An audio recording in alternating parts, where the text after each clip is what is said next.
we can't just take what we used to call BIM level 2 with the tick boxes of information manager, employees information requirement, BIM execution plan, CAD standards, naming convention, all those tick boxes that came in the past 1192. That doesn't really make it a project-centric process with customized technology, and it doesn't really apply. It's a theoretical approach.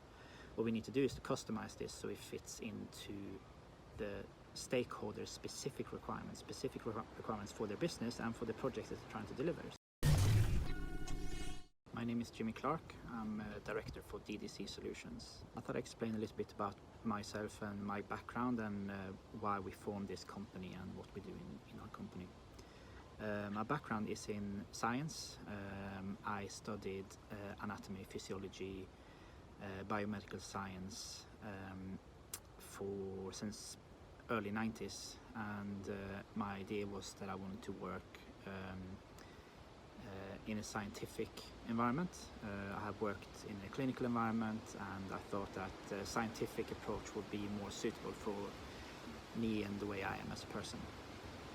So I spent some time in a lab, and that was very interesting to do calculations and shooting lights through cell tissue and drawing graphs. But at the same time as I did my science stuff, I also had a personal interest in computer graphics and 3D modeling, and I've been doing that as well since the early 90s.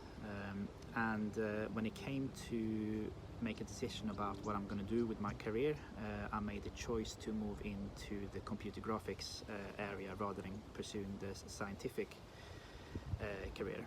So I started to work in London as an architecture technician to deliver some projects and to learn how to apply BIM principles and BIM collaboration principles to projects. I started off on the Bentley platform using MicroStation and Bentley architecture.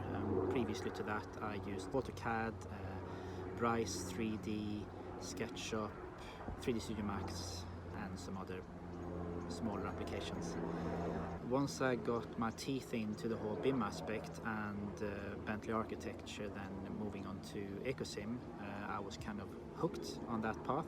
From there on, I kind of grew from being delivering project as a technician to management position on projects and leading on BIM and 3D modeling developments within practices. I had all the other roles, the project technology managers, the BIM managers, the BIM coordinators, all that stuff. But in the end, it's not really important what type of title you have. It's more important on how you learn about the topics that you're interested in and how you're applying them onto the projects to make sure that the projects and the project teams are supported and have the resources they need to be able to collaborate on the projects with other stakeholders and other design teams and deliver the projects that is in the pipeline for what the client is expecting. So that is kind of the approach I took, and from there on, moving on from being employed in architectural practices and multidisciplinary practices, I then became a consultant, and my sole focus was then to implement BIM and technology in architectural and engineering practices, mainly around London, but also up in Manchester and a couple of other places. And then eventually I came to realize that everyone in the service industry, supporting the construction industry, is working in silos. So we had IT managers working within their scope and within their contract, and we had us working in our scope and our contract, and then we had recruitment agents working in their area, and everyone is working in isolation. And in between these service providers, there's always a little bit of gap, and no one is really taking responsibility for that gap. And the effect that has on the project is that the users, the project teams, they are being left in the dark in terms of the overlap between IT and technology and process, or between recruitment and HR and things like that. So and you're not really allowed to step into those areas. You're not really allowed to take responsibility for those gray zones, because it's not part of your contract, it's not part of your responsibility area, and that means that loads of money and time is then poured into these gray zones, And I didn't particularly like that. I feel like as service providers we should have a more a better overview on what's going on with the services that the architects, engineers, developers, contractors are relying upon to deliver their project. So we as service providers should be able to fill those gaps and provide a solid service for the purpose of delivering projects and for the purpose of supporting the practices, rather than supporting ourselves primarily and then give our services and experience to support the practice from our point of view, not from the client's point of view. So I decided to set up on my own, and we have exactly that approach. That's been my sole focus since I started, to provide services that are project-centric and client-centric. And we do that by putting ourselves in the team with the clients. We're not external looking in and doing things to support on a level that is meeting our requirements first and then benefit the clients. We're doing it from a purpose of benefiting the client and delivering the projects for the project team and for the client. And then we need to work in a really dynamic fashion to be able to accommodate for all the ups and downs and delays and projects going on pause and everything that comes with working in this industry. And we need to maneuver this situation by being flexible and having solutions in place and being innovative with how we approach problems and how we approach our clients and how we approach the projects. And we provide the services that everyone is providing, the BIM implementation, the ISO 19650 compliancy, the writing the BIM execution plans, we do the information management, all these keywords that everyone is doing. But the difference is that we don't approach this from a one-fit-all, because we in the opinion that developers have certain needs. They have certain requirements for their business. Architects, engineers have certain objectives and needs for their business, for them to be able to operate, and contractors have the same.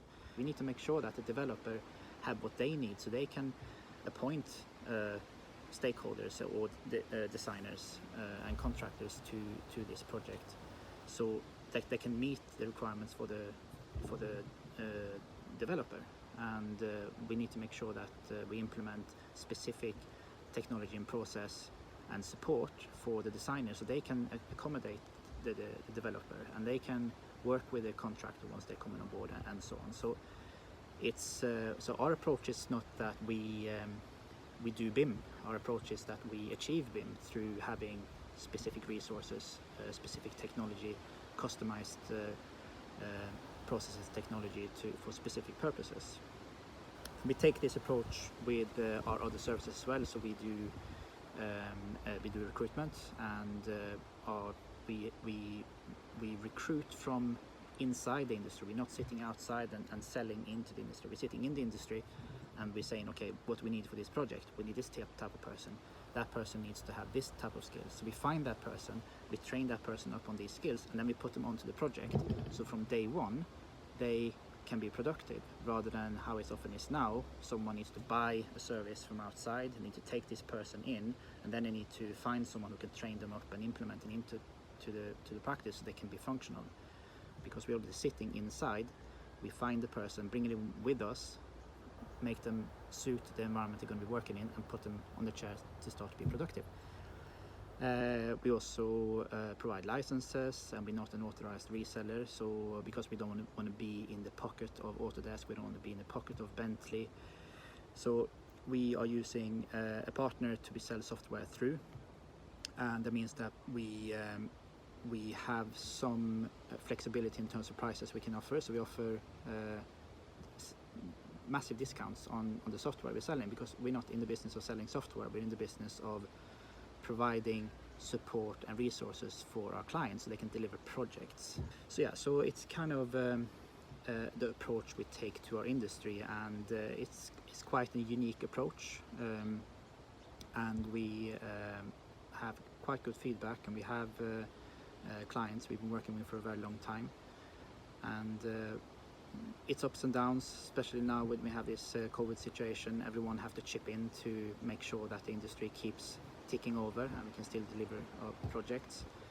But we need to restructure resources and so on to make sure that everyone can survive and everyone have a job to go to. And yeah.